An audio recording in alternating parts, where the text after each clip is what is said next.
굿모닝 365 통바이블 시간입니다. 바벨론에서의 70년 포로 생활을 마치고 페르시아 제국의 왕 고레스 원년에 남유다 백성들이 포로 귀환이 이루어진 지 약 3년이 지나고 있었습니다. 예루살렘 본토에서는 스룹바벨과 예수아의 인도로 성전 건축이 시작되었다가 어려움에 봉착하여서 성전 건축이 중단된 때였습니다. 이런 고국의 소식이 들려오는 가운데 전쟁에 대한 이상이 보이자 다니엘은 큰 근심에 쌓여 금식하며 하나님께 기도합니다. 그러자 하나님께서는 큰 은총을 받은 사람이여 두려워하지 말라, 편안하라, 강건하라 라고 말씀하시며 다니엘 선지자를 위로해 주십니다. 그 후에도 다니엘 선지자는 남방왕과 북방왕의 싸움에 대한 환상과 북방왕이 하나님을 믿는 자들을 핍박하는 미래를 보게 됩니다. 다니엘의 마지막 장인 12장은 하나님께서 주시는 위로와 소망으로 가득 차 있습니다. 하나님께서는 택하신 백성을 건지시려 하는 영원한 구원의 약속을 주시는데 하나님의 이 약속은 남유다 백성들에게 참으로 복된 소식이 아닐 수 없었습니다. 자, 그러면 오늘의 성경 다니엘서 10장부터 12장까지 읽도록 하겠습니다.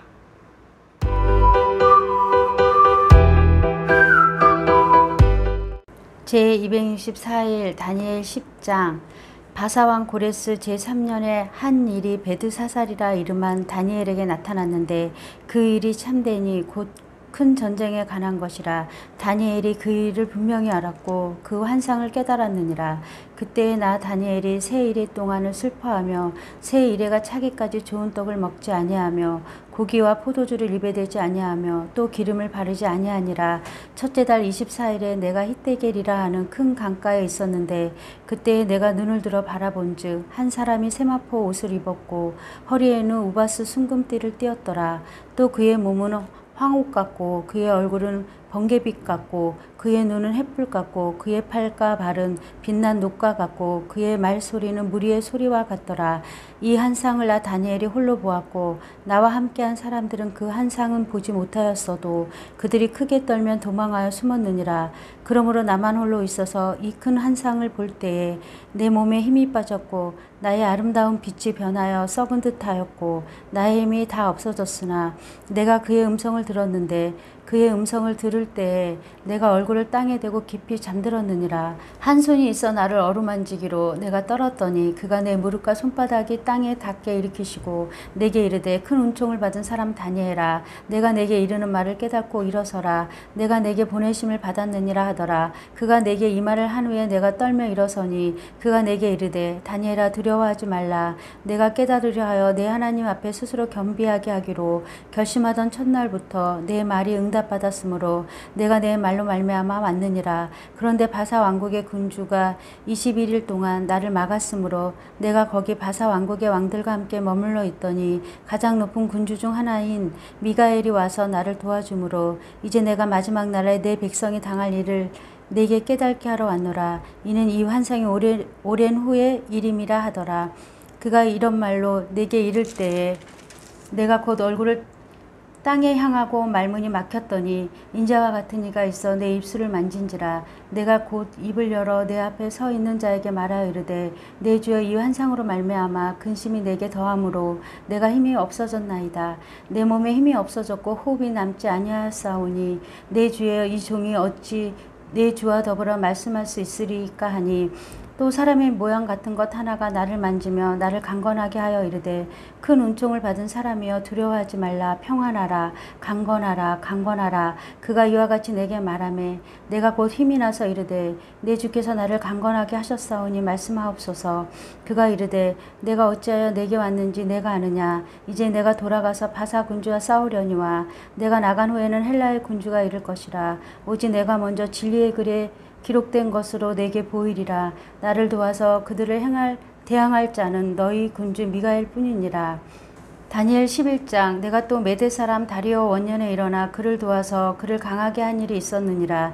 이제 내가 참된 것을 내게 보이리라. 보라, 바사에서 또 새 왕이 일어날 것이요 그 후에 넷째는 그들보다 심히 부요할 것이며 그가 그 부요함으로 강하여진 후에는 모든 사람을 충동하여 헬라 왕국을 칠 것이며 장차 한 능력 있는 왕이 일어나서 큰 권세로 다스리며 자기 마음대로 행하리라.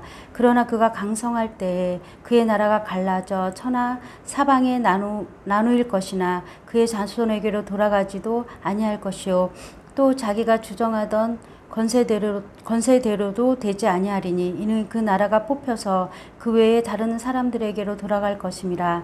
남방의 왕은 강할 것이나 그 군주 중 하나는 그보다 강하여 권세를 떨치리니 그의 권세가 심히 클 것이요 몇 해 후에 그들이 서로 단합하리니 곧 남방 왕의 딸이 북방 왕에게 가서 화친하리라. 그러나 그 공주의 힘이 쇠하고 그 왕은 서지도 못하며 권세가 없어질 뿐 아니라 그 공주와 그를 데리고 온 자와 그를 낳은 자와 그때 도와주던 자가 다 버림을 당하리라. 그러나 그 공주의 본 족속에게서 난 자 중에 한 사람이 왕위를 이어 권세를 받아 북방 왕의 군대를 치러 와서 그의 성에 들어가서 그들을 쳐서 이기고 그 신들과 부어 만든 우상들과 은과 금의 아름다운 그릇들은 다 노력하여 애굽으로 가져갈 것이요 몇 해 동안은 그가 북방 왕을 치지 아니하리라. 북방 왕이 남방 왕의 왕국으로 쳐들어갈 것이나 자기 본국으로 물러가리라. 그러나 그의 아들들이 전쟁을 준비하고 심히 많은 군대를 모아서 물이 넘친같이 나올 것이며 그가 또 와서 남방 왕의 견고한 성을 칠 것이요 남방 왕은 크게 노하여 나와서 북방 왕과 싸울 것이라.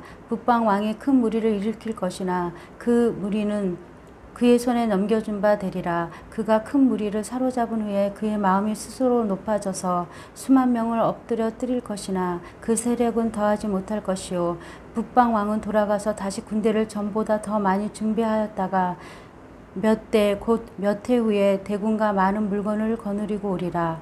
그때 여러 사람이 일어나서 남방왕을 칠 것이요 내 백성 중에서도 포악한 자가 스스로 높아져서 환상을 이루려 할 것이나 그들이 도리어 걸려 넘어지리라. 이에 북방왕은 와서 토성을 쌓고 견고한 성읍을 점령할 것이요 남방 군대는 그를 당할 수 없으며 또 그가 택한 군대라도 그를 당할 힘이 없을 것이므로 오직 와서 치는 자가 자기 마음대로 행하리니 그를 당할 사람이 없겠고 그는 영화로운 땅에 설 것이요 그의 손에는 멸망이 있으리라. 그가 결심하고 전국의 힘을 다하여 이르렀다가 그와 할친할 것이요 또 여자의 딸을 그에게 주어 그의 나라를 망하게 하려 할 것이나 이루지 못하리니 그에게 무익하리라. 그 후에 그가 그의 얼굴을 바닷가로 돌려 많이 점령할 것이나 한 장군이 나타나 그의 정복을 그치게 하고 그 수치를 그에게 돌릴 것이므로 그가 드디어 그 얼굴을 돌려 자기 땅 산성들로 향할 것이나 거쳐 넘어지고 다시는 보이지 아니하리라.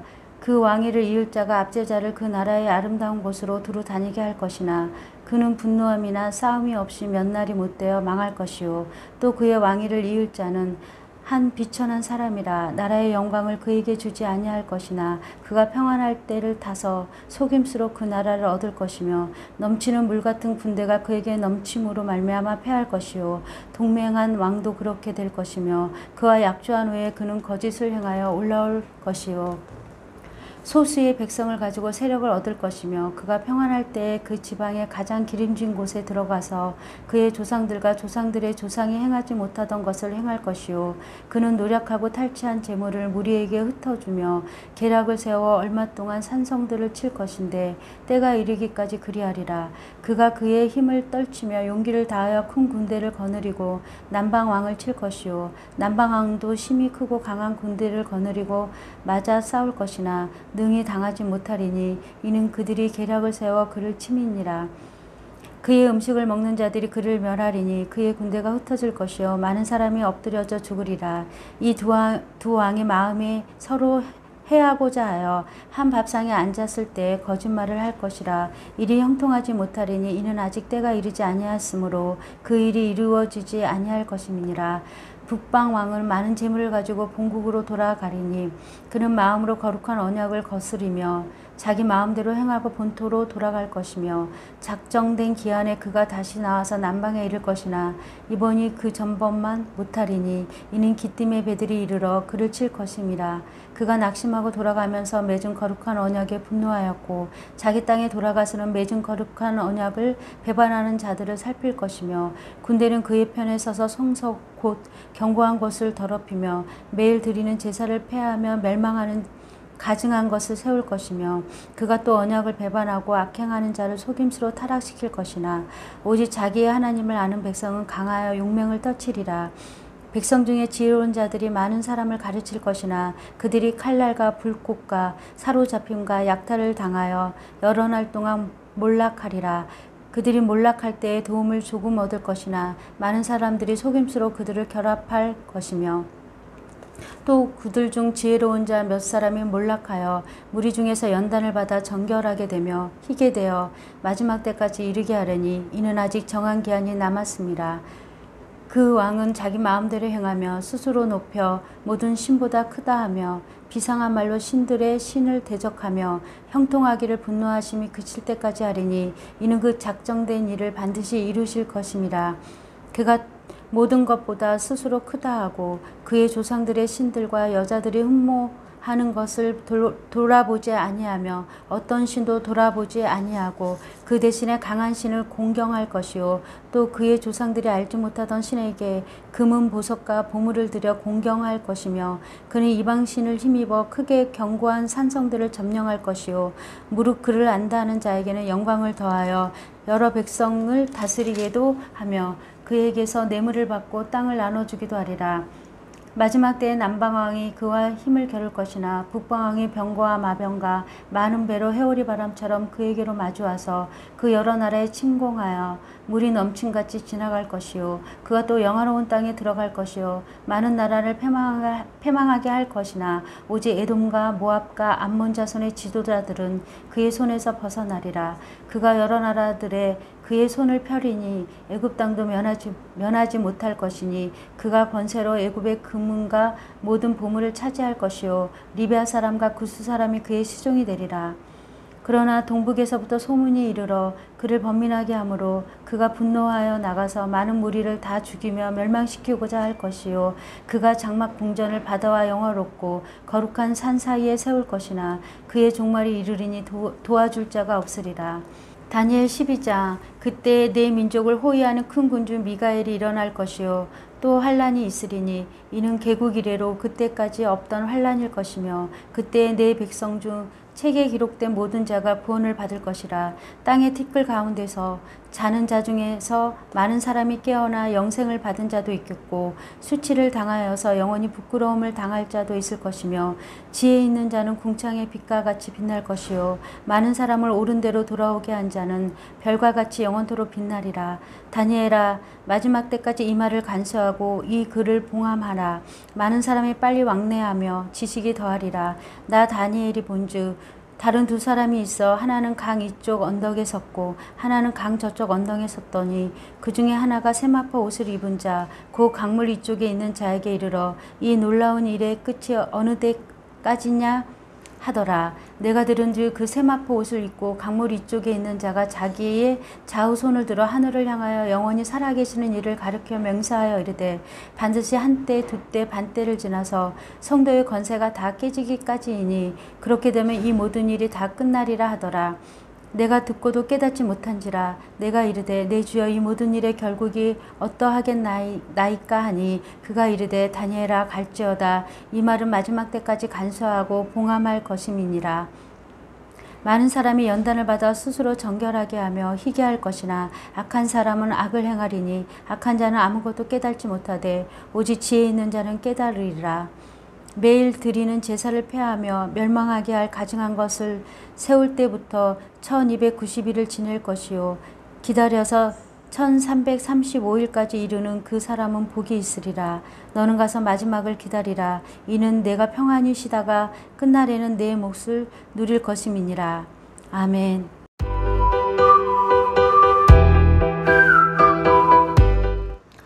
오늘 읽은 본문의 말씀을 5가지 포인트로 정리해 보겠습니다. 다니엘은 티그리스 강가에서 세 일의 금식 중에 네 번째 한상을 보게 됩니다.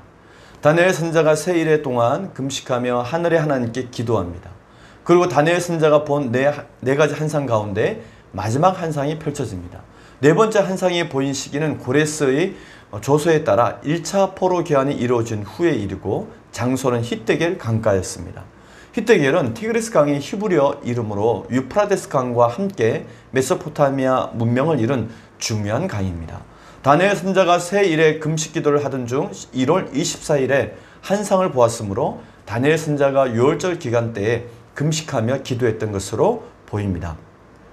다니엘 선지자가 새 일의 동안이나 금식하며 기도한 것은 포로로 있던 남유다 백성들이 예루살렘 기한이 이루어지기는 했으나 성전 재건이 원활히 이루어지지 않고 있다는 소식이 고국에서 들려왔기 때문에 전쟁에 대한 이상이 보여서 그렇게 기도했던 것입니다.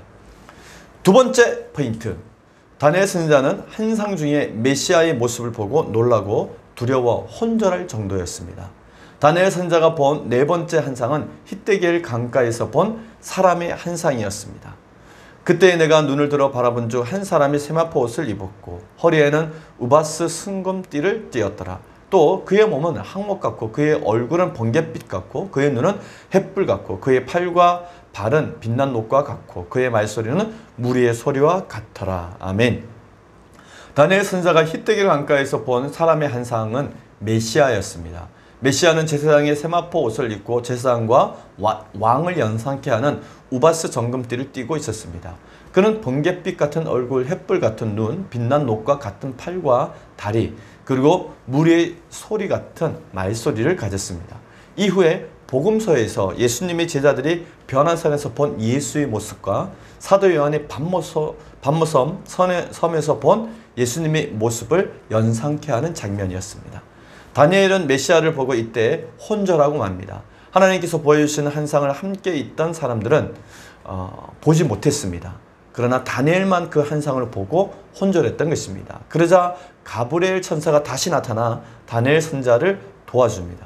근데 놀라운 사실은 지금 하나님께서는 다니엘 선지자에게 보여주신 그 한상, 하나님께서 보여주신 그 한상은 다니엘 선지자가 나라와 민족을 위해 결심하고 기도를 시작한 그때 이미 하나님께서 그 한상을 준비하셨던 것입니다. 그가 내게 이르되 다니엘아 두려워하지 말라. 내가 깨달으려 하여 내 하나님 앞에 스스로 겸비하게 하기로 결심하던 첫날부터 내 말이 응답받았으므로 내가 내 말로 말미암아 왔느니라. 아멘. 이는 다니엘 선지자가 금식하며 하나님께 기도를 드린 지 3주일주 후에 응답받은 것이 아니라 하나님 앞에 스스로 겸비하기로 결심하고 기도를 시작한 그 첫날부터 하나님께서는 이미 한상으로 응답해 주실 것을 준비하셨던 것입니다. 그리고 가브리엘 천사가 다니엘에게 자신이 늦게 온 이유에 대해 말합니다. 악한 영이 움직여 바사 왕국의 군주가 자신을 21일 동안 막았으므로 미가엘 천사장의 도움으로 마지막 날에 백성들이 당할 일을 알리기 위해 왔다는 것을 얘기합니다. 그가 이르되 내가 어찌하여 내게 왔는지 내가 아느냐. 이제 내가 돌아가서 바사 군주와 싸우려니와 내가 나간 후에는 헬라의 군주가 이를 것이라. 오직 내가 먼저 진리의 글에 기록된 것으로 내게 보이리라. 나를 도와서 그들을 대항할 자는 너희의 군주 미가엘 뿐이니라. 아멘. 그리고 가브리엘 천사는 페르시아 제국의 멸망과 헬라 제국의 등장을 다니엘에게 알려줍니다.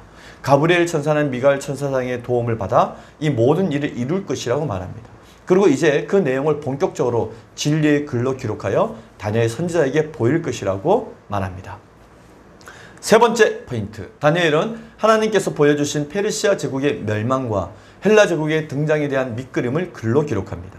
다니엘 10장에 이어 11장에는 페르시아 제국, 헬라 제국, 그리고 이후에 헬라 제국에서 분열된 이집트 헬라 제국과 시리아 헬라 제국 등장과 몰락이 계시됩니다.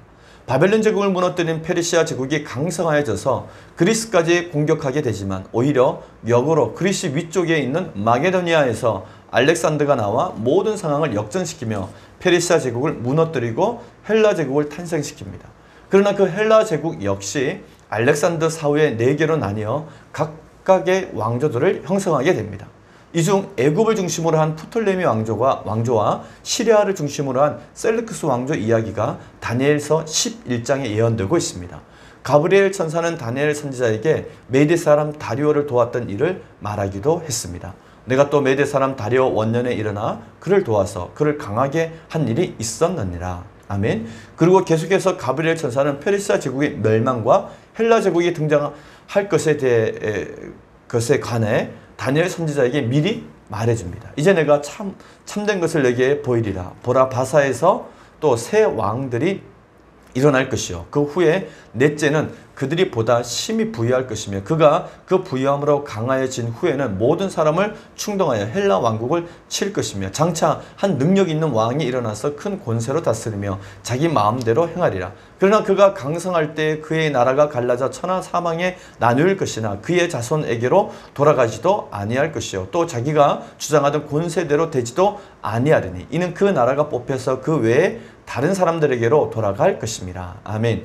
이는 페르시아 제국이 고레스 왕 이후 페르시아의 4대 왕인 아하수에루를 거쳐 북왕에 지나 이후 헬라 제국의 능력 있는 왕에 의해 페르시아 제국이 멸망하게 된다는 것을 예언한 것입니다. 근데 그 능력 있는 왕은 바로 알렉산더 왕을 의미합니다. 알렉산더는 BC 323년에서 32세에 원인 모를 병원에서 갑자기 죽습니다. 그리고 알렉산더의 갑작스러운 죽음은 헬라 제국에 큰 변동을 가져옵니다. 알렉산더가 죽은 후에 그의 아내 록사나에게 아들이 태어났지만 그 아들은 장성하기도 전에 알렉산더의 부하 장수들에 의해서 죽임을 당합니다. 왜냐하면 그들이 권력에 대한 욕심을 가졌기 때문입니다. 그리고 그 부하 장수들은 각축을 서로 벌이다가 결국 헬라 제국을 나뉘어서 각각의 왕조들을 세우고 분할 통치를 시작합니다. 이 내용이 미리 예언된 것입니다. 네 번째 포인트, 다니엘은 이후에 유대와 연관이 있는 프톨레미 왕조와 셀루크스 왕조의 전쟁에 대해 글로 기록합니다. 헬라 제국을 세울 알렉산더가 죽자 유대의 남방인 애굽에서는 이집트 헬라 제국, 즉 프톨레미 왕조가 세워지고 북방인 수리아, 지금의 시리아이죠. 수리아에서는 시리아 헬라 제국, 즉 셀루크스 왕조가 세워집니다. 그리고 두 나라는 유대를 사이에 두고 서로 격돌합니다. 처음에는 애굽의 프톨레미 왕조와 수리아의 셀루크스 왕조가 좋은 관계를 유지하며 잘 지냅니다. 그러나 결국 유대를 두고 두 나라가 싸우다가 애굽의 프톨레미 왕조가 이겨서 유대를 먼저 122년간 통치합니다. 122년간의 이집트 헬라 제국의 유대 통치는 온화한 통치자들에 의해서 대체적으로 평화적으로 잘 관계가 유지되며 평화적으로 통치가 되었습니다.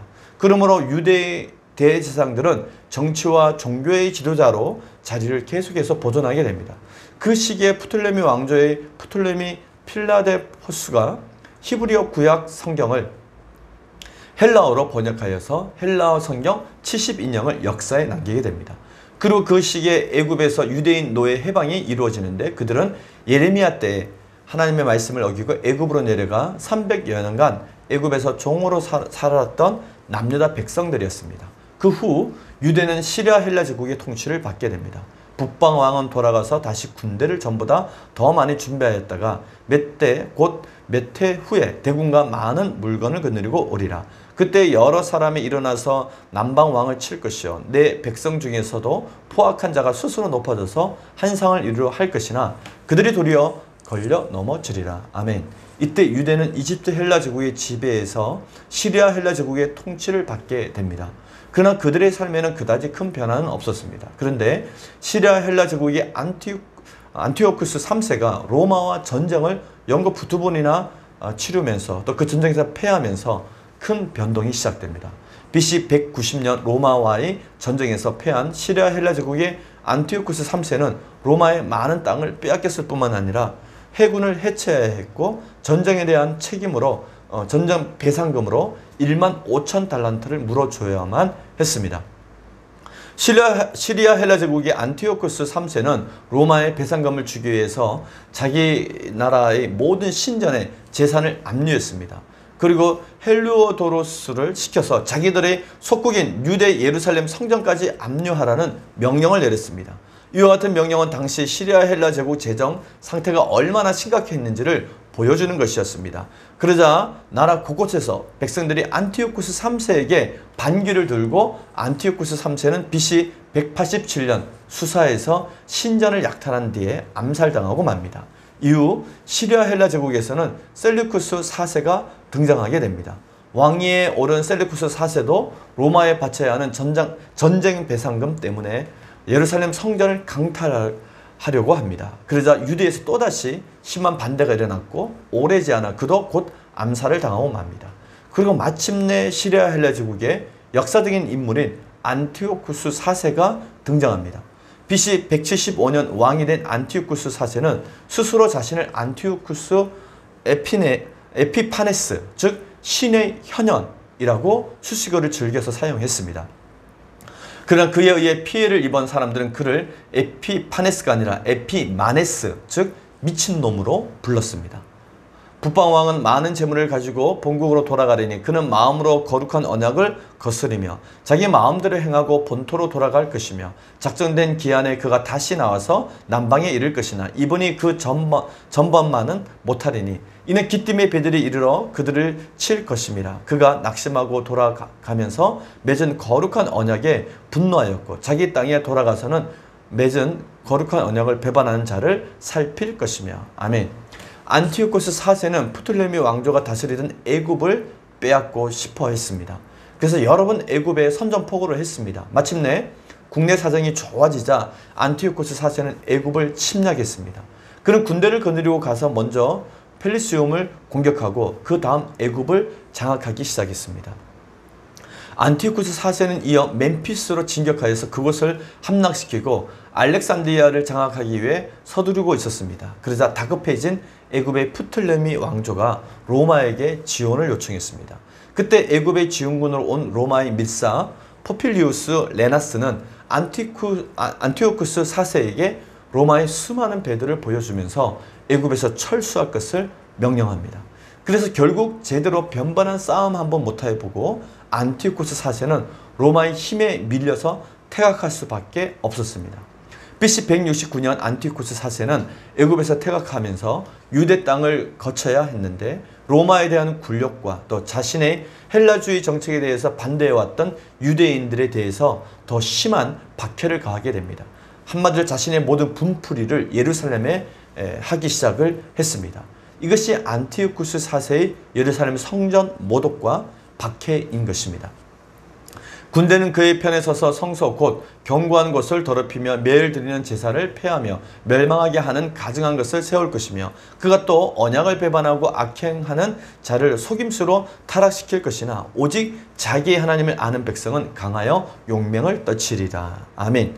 시리아 헬라 제국의 안티오쿠스 4세는 예루살렘을 강탈하고 불지르고 성전을 약탈하고 율법서를 불사르고 많은 백성들을 학살했습니다.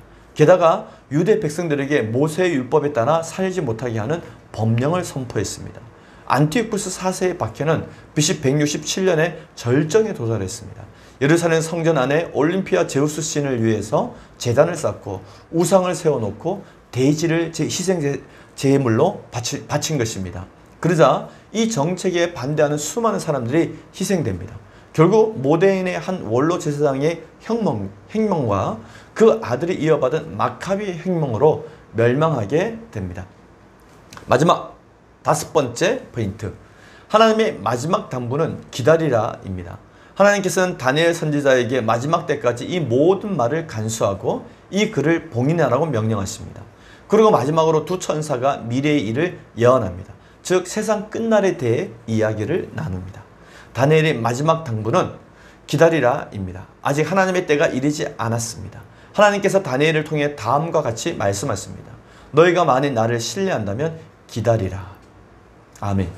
행정가이자 정치인이었던 다니엘은 이처럼 제국 변동에 대한 환상을 보고 그것을 기록했습니다. 그것이 다니엘서입니다. 그래서 선지자 다니엘이라고 부르는 것입니다. 오늘 우리는 다니엘 10장에서 12장까지 읽었습니다. 오늘을 어떻게 살아가느냐에 따라 마지막 때에 영생을 받는 편에 속하느냐 아니면 영원히 부끄러움을 당하는 부류에 속하느냐를 판가름하는 기준이 됩니다. 다니엘서의 마지막 때에 지혜 있는 자는 궁창이 빛과 같이 빛날 것이요 많은 사람을 옳은 대로 돌아오게 한 자는 별과 같이 영원토록 빛나리라고 말씀하고 있습니다. 우리는 마지막 때 많은 사람들을 진리이신 예수 그리스도에게로 돌아오게 하여 궁창의 빛과 같이 빛나는 지혜 있는 사람들이 됩시다. 화이팅!